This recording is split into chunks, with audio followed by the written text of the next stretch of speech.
I'd love to know what you found in the communities that you've been talking to about what is their sentiment towards green hydrogen and green energy. We've been really thrilled with the reception we've gotten by communities in Western Australia, and I think there are a few things behind that.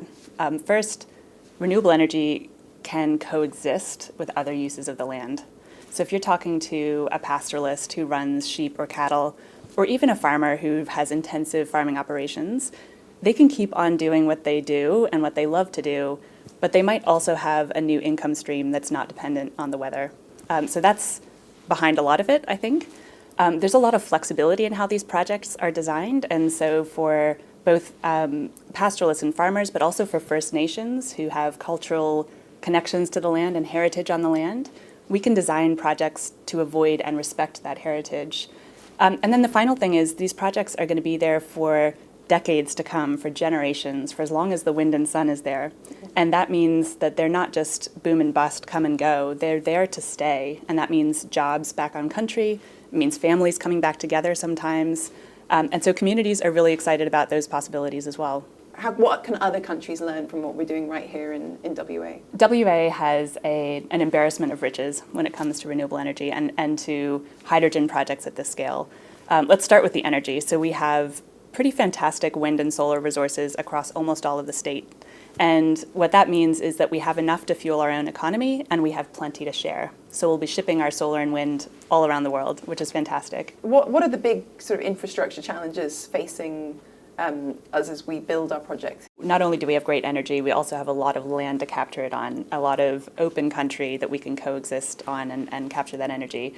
The downside of all that open space is that we don't have a ton of infrastructure to build from. So if I look elsewhere around the world, there are more ports, pipelines, transmission lines, even roads and rail infrastructure than there are in this part of the country. And so a lot of the early projects will use existing infrastructure. They'll be focused around where there's already an industrial hub that also has the benefit of providing a local customer potentially to green electricity and also potentially to green hydrogen.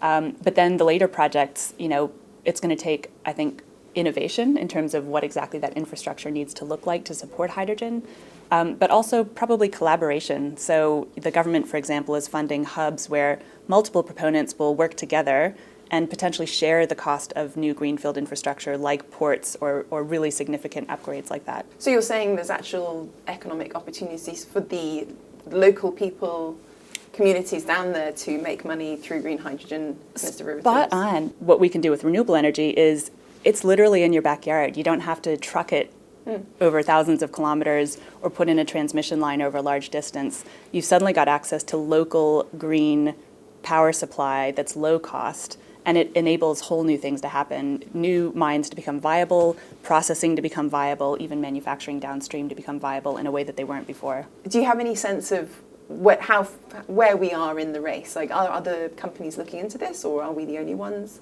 The opportunity here is so big, it has attracted the attention of a lot of global players, including some really serious, really experienced renewables developers from all around the world. But what we're seeing is that they're coming in with concepts, they're coming in and trying to gather land, and they are talking to communities. But then they're waiting. They're waiting for someone to prove that it's possible. They're waiting for the economics to be obviously positive.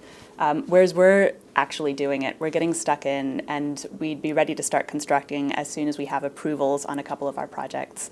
And I think that really sets us apart, and it really resonates with communities who are so keen for the economic benefits and the employment benefits that these projects can bring. It really resonates with them that we're ready to get started now. And what are you finding in terms of approvals processes? Like, what works and what doesn't work? When we consider getting approvals for these projects, there are a couple things that we keep in mind. First, there's no point destroying the local environment to save the bigger one. And so it's really important that when we go and construct a large-scale wind and solar farm or an ammonia plant or a desalination plant, that we really understand the local environment and we respect local environmental values. So that's a core part of what we do, a core part of our approach. Equally for cultural heritage, for those incredible sites that reflect the 60,000 years of culture, continuous culture on Australia from Aboriginal Australians. We can design projects such that they respect and protect that heritage, which is essential. But then there still is a formal process to go through to seek approval for these projects. And I think because of their scale, they will test every system that both state and federal government have in Australia. And so really there, I think a collaborative approach is required. We need to make sure that we're making really high quality submissions and we're putting forward projects that have a clear net environmental benefit. And on the part of government, we really need them to accelerate their own internal processes, not while giving short shrift to consideration of the actual environmental impacts, but moving through the bureaucracy quickly and in a predictable way. That's what allows these projects to go ahead.